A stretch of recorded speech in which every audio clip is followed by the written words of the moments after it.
के जो सेशन 2 दिन से चल रहे हैं, तो आने वाले कंपटीशन को ध्यान में रखते हुए पहले अपन ने राजस्थान को लिया है। तो इस संदर्भ में जो कला संस्कृति के टॉपिक शुरू किए अपन ने, तो इसमें मैंने आपको 2-4 वीडियोस डाले भी है, उनको आपने देखे भी होंगे। आज जो अपना सेशन रहेगा वो राजस्थान में लोक संगीत रहेगा। इसमें पहले अपन शास्त्रीय संगीत के बारे में प्रमुख तथ्य देखेंगे। इसमें शास्त्रीय संगीत के प्रमुख जो आदिम घराने थे उनको देखेंगे। फिर अपन राजस्थान में जो प्रमुख लोकगीत है उनको भी देखेंगे। फिर उन लोकगीतों को गाने वाली पेशेवर जो जातियाँ हैं उनको भी देखेंगे। और जो राजस्थानी कला के जो प्रमुख संस्थान हैं वो कहाँ है वो भी इसी में देखेंगे। लोक वाद्य के कितने प्रकार के होते हैं, किस प्रकार से किस वाद्य को क्या कहा जाता है, कौन सी जाति उसे बजाती है, वो भी इसी में देखेंगे अपन। और लोक नृत्य और लोक नाट्य भी इसी में आता है। तो इनको कुल मिला के इस टॉपिक का नाम हो जाता है राजस्थान में लोक संगीत। तो दोस्तों आज अपन शुरू करेंगे राजस्थान में पहले शास्त्रीय गायन। राजस्थान में शास्त्रीय गायन की जो परंपरा रही थी, राजस्थानी शास्त्रीय गायन। तो राजस्थानी शास्त्रीय गायन के जो प्रमुख तथ्य हैं उनको अपन दोस्तों देखेंगे एक एक को। राजस्थान शास्त्रीय गायन, पहला तथ्य दोस्तों देखेंगे। प्रमुख तथ्यों के अंतर्गत पहला तथ्य रहते हैं जयपुर के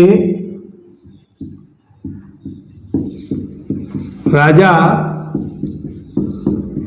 स्वाई प्रताप सिंह नाम ध्यान रखना दोस्तों। ब्रजनिधि नाम से काव्य रचना करते थे। यानी राजा होते हुए भी एक प्रकार से काव्य रचना के शौकीन थे। तो ये ब्रजनिधि नाम से काव्य रचना करते थे। कौन? जयपुर के राजा स्वाई जय सिंह। मैं इसके प्रमुख तथ्य बताऊंगा, उसके बाद में इसके सीधे अपन घराने देखेंगे। काव्य रचना करते थे। अगले तथ्य में अपन दोस्तों देखते हैं, यही जो जयपुर के राजा स्वाई प्रताप सिंह थे, इन्होंने ही अपने दरबार में विद्वानों व शास्त्रीय गायन के जानकार या सभी चीज़ों की जानकारी, मान लो विद्वानों को ये आश्रय देते थे, विद्वानों का सम्मान भी करते थे।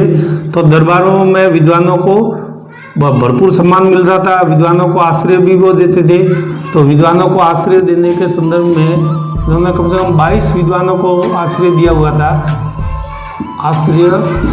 उनके दरबार में ही रहते थे, तो लोक संगीत वगैरह और अलग अलग विषयों के जानकार थे। जिसे दोस्तों परीक्षा में कई बार पूछा गया है, गंधर्व बाईसी के नाम से जानते हैं। इसको ध्यान रखना, गंधर्व बाईसी क्या है। तो राजा स्वाई प्रताप सिंह है, उसके दरबार में जो 22 विद्वान थे उनको गंधर्व बाईसी के नाम से जानते थे। और दरबार में विद्वानों का खूब सम्मान होता था। तो जयपुर अपनी राजधानी रही है, अभी भी है, तो वहाँ से इसकी शास्त्रीय गायन की शुरुआत करते हैं। तो स्वाई प्रताप सिंह खुद भी काव्य रचना करते थे, उससे साथ में दरबार में विद्वान भी इसने 22 विद्वान रख रखे थे। तो इसके उनको कुल मिला के अपन कहते थे गंधर्व बाईसी। नेक्स्ट, गंधर्व बाईसी के अंतर्गत ही इनका एक दरबारी जो था देवर्षि ब्रजपाल भट्ट, इन्होंने राधा गोविंद संगीत सार नामक ग्रंथ लिखा था। आया सर दोस्तों परीक्षा में कई बार आया, ध्यान रखना। नाम क्या था? देवर्षि ब्रजपाल भट्ट गंधर्व बाईसी के अंतर्गत थे। और उन्होंने क्या लिखा था? राधा गोविंद संगीत सार नामक ग्रंथ लिखा था। अगले, ये जो राजा थे जिन्होंने आश्रय दिया था, तो इनके स्वाई प्रताप सिंह के गुरु थे। कौन थे सर संगीत के गुरु? उस्ताद चांद खा। इन्होंने भी एक ग्रंथ की रचना की थी जो सवर सागर नाम से प्रसिद्ध है। सवर सागर ग्रंथ की रचना की थी। ये कौन थे सर? सवाई प्रताप सिंह के गुरु थे सवाई उस्ताद चांद खा। किसके गुरु थे? राजा सवाई प्रताप सिंह के। उसने कौन सा ग्रंथ लिखा? सवर सागर नाम का ग्रंथ की रचना की। नेक्स्ट, उस्ताद जो चांद खा थे, ये तो राजा सवाई प्रताप सिंह के गुरु थे। इसके भी काव्य गुरु थे, इनके काव्य गुरु थे। किनके? उस्ताद चांद खा के। क्या नाम था सर? गणपत भारती। गणपत भारती, गणपत भारती। इन्होंने भी एक ग्रंथ लिखा था संगीत सार करके। संगीत सार करके एक ग्रंथ की रचना की थी। इन तथ्यों को दोस्तों ध्यान रखना, ये सारे तथ्य पूछे हुए हैं। देख लो, ये राजा सवाई प्रताप सिंह है, तो खुद भी काव्य रचना करते थे। उनके दरबार में 22 विद्वान रख रखे थे, गंधर्व 22 के नाम से जानते थे। इन्हीं में से एक दरबारी था देवर्षि ब्रजपाल भट्ट, उसने राधा गोविंद संगीत सार नामक ग्रंथ लिखा था। और इनके जो गुरु थे सवाई प्रताप सिंह के उस्ताद चांद का, उन्होंने सवर सागर नामक ग्रंथ की रचना की थी। और उस्ताद चांद का के काव्य गुरु थे गणपत भारती, उन्होंने संगीत सार नामक ग्रंथ की रचना की थी। अगले क्रम में दोस्तों देखते हैं, जयपुर के आमेर दरबार में क्या हुआ था सर? पुंडरीक विठल करके आपने नाम सुना होगा। पुंडरीक विठल, इन्होंने 2 ग्रंथों की रचना की थी, राग मंजरी व राग माला। ये भी दोस्तों ध्यान रखना, कई बार पूछा हुआ है। जयपुर के आमेर दरबार में पुंडरीक विठल, इस कवि ने राग मंजरी और राग माला नाम के 2 ग्रंथों की रचना की थी। अगले टर्म में अगले जो अपन शास्त्रीय संगीत के जो मुख्य प्रमुख तथ्य देख रहे थे, तो जहाँ मैं पढ़ाता हूँ पास में से आसपास से आवाज़ें आते रहते हैं, डिस्टर्बेंस भी रहते हैं, बच्चे भी चिल्लाते हैं। उसी तर्ज पे कभी कभार वीडियो डिस्टर्ब भी नहीं हो, इसलिए वो जब तक चुप नहीं हो जाए तब तक क्या करना पड़ता है कि वीडियोज़ को रोक दिया जाता है और तथ्य को लिखना पड़ता है। फिर तो क्या करूँ, वीडियो बनाना शुरू कर दिया, उसके बाद बंद तो कर नहीं सकता। तो आपके सामने मैं लिखा है, मैं आपको समझा रहा हूँ। ये नाम आपने अच्छी तरह से सुन रखा होगा, माणा कुंभा। ये तो स्वयं संगीतज्ञ थे, ठीक है ना, और संगीत के प्रति खूब प्रेम था। और इनके ग्रंथ देख लो आप, एक से एक है। संगीत राज, रसिक प्रिया, सूर प्रबंध, संगीत मीमांसा, संगीत सुधा, संगीत रत्नाकर टीका। अब यहाँ से सर प्रश्न कई बार पुटअप होता है कि निम्न में से माणा कुंभा की कौन सी कृति नहीं है? तो 3 कोई भी दे देगा और 1 कोई दूसरा देगा। इसीलिए दोस्तों RS लेवल तक का ये प्रश्न आता है माणा कुंभा का। लेकिन इनके गुरु का कई बार नाम पूछ लिया गया है। इनके गुरु जो थे वो थे सारंग व्यास। कौन थे? सारंग व्यास। फिर नेक्स्ट में बीकानेर का भी शास्त्रीय संगीत में योगदान रहा है। तो बीकानेर नरेश प्रेम जो अनूप सिंह थे, उन्होंने भी 1-2 ग्रंथ लिखे हैं, संगीतानुराग और संगीत विदोद। ये अनूप सिंह जी ने खुद लिखे हैं। और एक इनका दरबारी संगीतज्ञ था पंडित भाव भट्ट, इन्होंने अनूप राग सागर और अनूप संगीत विलास। दोस्तों ये RS लेवल तक के प्रश्न पूछे गए और छोटे से लेके बड़े एग्जाम में ये ग्रंथ पूछते हैं, वहां अपन कंफ्यूज हो जाते हैं, क्योंकि ये सारे राग और सागर ने विनोद ने ऐसे शब्द पीछे जुड़े हुए, तो अपन कंफ्यूज हो जाते हैं। इसलिए आप ध्यान से इनको देखना। बीकानेर नरेश अनूप सिंह स्वयं भी राणा कुंभा की तरह रुचि रखते थे, तो 2 ग्रंथ उन्होंने खुद लिखे थे, संगीतानुराग और संगीत विनोद। उनका दरबारी संगीतज्ञ था पंडित भाव भट्ट, उसने अनूप राग सागर और अनूप संगीत विलास। और नेक्स्ट में अपन एक और राजा लेते हैं, रणथंभौर के राजा हमीर हट छड़े न दूजी बार, तिरिया तेल छड़े न दूजी बार। इसी तरह हमीर की हट जो थी फेमस है राजा हमीर हट के लिए, ठीक है ना, जिसमें तिरिया का तेल दूसरी बार नहीं चढ़ता। ठीक उसी बार हमीर की हट ने एक बार किसी को आश्रय शरण दे दी तो फिर मन्ना कबूल, लेकिन वो अपनी हट धर्मिता को पूरी करता था।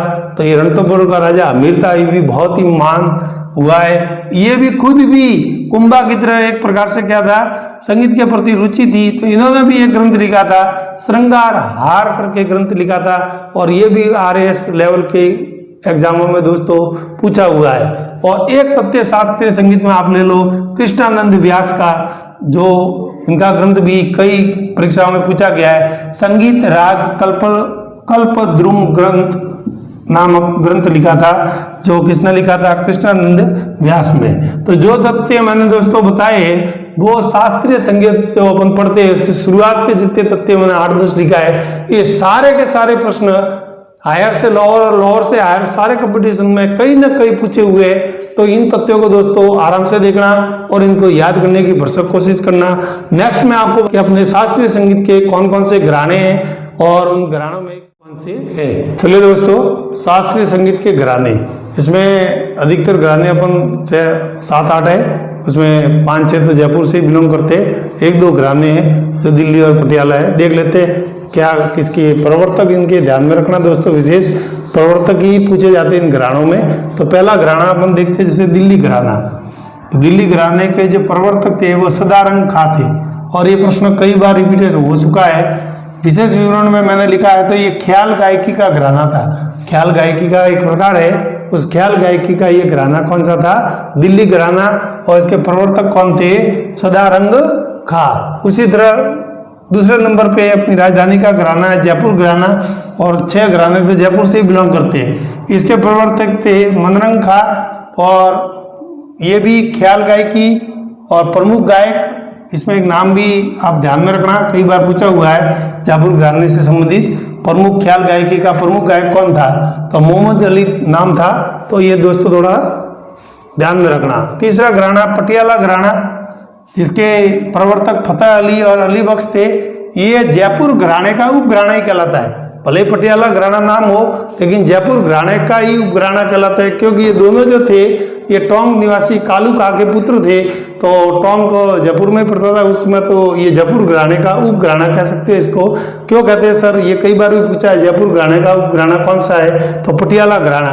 फतेह अली और अली बख्श जो इसके प्रवर्तक थे वो टोंक निवासी कालू खां के पुत्र थे, इसलिए इसको जयपुर घराने का क्या कहते हैं? उपघराना भी कहते हैं। तो इस तथ्य को दोस्तों थोड़ा माइंड में रखना। नेक्स्ट है कत्थक का जयपुर घराना। कत्थक का जयपुर, कत्थक जो शैली होती है उसका जयपुर घराना। ये प्रवर्तक भानु जी कई बार रिपीट हो चुके हैं सर, 3 स्टार 5 स्टार भले लगा दो, ठीक है। कत्थक गायन का सबसे प्राचीन घराना है वो कत्थक का जयपुर घराना है। उसका प्रवर्तक कौन थे? भानु जी थे। और इनको दोस्तों थोड़ा ध्यान रखना, भानु जी का प्रश्न कई बार पूछ लिया गया है। मेवाती घराना, गग्गे नजीर खां इसके प्रवर्तक थे और प्रसिद्ध जो इसके अंदर एक गायक दे रखे उनके नाम याद रखे, पंडित जसराज और मणिराम, ये भी पूछ रखा है। नेक्स्ट है डागर घराना, जो भी जयपुर में पड़ता है। इसके जो प्रवर्तक थे वो बैराम डागर थे। ध्रुपद गायकी की डागर वाणी शैली का जो विकसित करने का श्रेय जाता है वो इनको ही जाता है। किसको? बैराम खां डागर को। तो डागर घराना जयपुर में है, बैराम खां डागर इसके प्रवर्तक है। और ध्रुपद गायकी की डागर वाणी शैली विकसित किन्होंने की थी? बैराम खां डागर ने। नेक्स्ट में अपन बिनकार घराना देखते हैं, वो भी घराना जयपुर में पड़ता है। इसके प्रवर्तक रज्जब अली थे और ये भी दोस्तों कई बार पूछा हुआ है। रज्जब अली ये सवाई राम सिंह के दरबारी कवि थे, सवाई राम सिंह के दरबारी कवि थे और इन्होंने भी एक घराना विकसित किया था बिनकार घराना, वो जयपुर में पड़ता है। और अंतिम क्रम में 8वां घराना देखेंगे सैनिया घराना, ये भी जयपुर का ही है। सूरत सैन इसके क्या थे? प्रवर्तक थे। और ये दोस्तों ध्यान रखना, इसके प्रसिद्ध सितार वादक ये पूछा हुआ है इस सैनिया घराने से संबंधित, तो इसका नाम था अमृत सेन। ये प्रसिद्ध सितार वादक थे जो विशेष विवरण के अंतर्गत बताए। तो दोस्तों अपन ने शास्त्रीय संगीत के घराने देखे 1 2 3 4 5 6 7 8, जिसमें 5-6 घराने तो जयपुर से ही है। और पटियाला देखे तो ये भी उपघराना ही है जयपुर का। एक दिल्ली घराना है जो सदारंग खां का, देखना बाकी लगभग सभी का है जयपुर में ही है। तो राजधानी से ही शास्त्रीय संगीत का जो विकास हुआ था, तो सवाई राजा प्रताप सिंह से मैंने जो तथ्य बताए, तो यह घराने देखे तो भी मालूम पड़ा कि जितनी भी गायन शैली थी शास्त्रीय संगीत की वो जयपुर से इसका विकास हुआ। तो दोस्तों आज के जो अपने टॉपिक में वो शास्त्रीय संगीत के बारे में मेरा टारगेट था वो प्रमुख तथ्य बताना और उनके प्रमुख घराने बताना। अगले में मैं सेशन में आपको बताऊंगा राजस्थान के प्रमुख लोकगीत के कौन कौन से लोकगीत हैं, किस किस अवसर पर गाए जाते हैं। तो राजस्थान के लोकगीत वहाँ से भी किसी न किसी रूप में प्रश्न आता है और यहाँ से भी दोस्तों प्रश्न पुटअप होना निश्चित है। तो राजस्थान में तो आप बेफिक्र रहिए, दिमाग से जीके का बिल्कुल डर निकाल दे। राजस्थान जितना सिंपल है, आप 1 बार 2 बार 10 बार पढ़ लेंगे एकदम क्लियर हो जाएगा। और राजस्थान मेरे से जुड़े रहिए, रोज आपको ऐसे टॉपिक दूंगा कि जहाँ से आपका एक प्रश्न दिन का प्रतिदिन का भी अगर क्लियर हो गया तो आते कितने प्रश्न सर, अगर राजस्थान क्लियर हो गया तो आपका सिलेक्शन पक्का है। और राजस्थान में ही अपन मार खाते, वहीं पे सदारंग और मनरंग में अपन कंफ्यूज होते हैं, ऐसा कंफ्यूजन वाला काम ही नहीं रखेंगे। घराना वाइज आप देख लेना, सारे घराने जयपुर से बिलोंग करते हैं, सिर्फ एक दिल्ली घराना है और मेवाती घराना, उसको देख लेना। मेवाती घराना भी इसी में आता है लगभग, लेकिन इसको अलग से देखना। मेवाती और दिल्ली को छोड़ के 6 घराने तो कहाँ हैं, जयपुर में है। ठीक है दोस्तों, तो आज के सेशन में इतना ही। अगले क्रम में मैं आपको राजस्थान के प्रमुख लोकगीत जो है उसको लेके प्रस्तुत दूंगा। जय हिंद।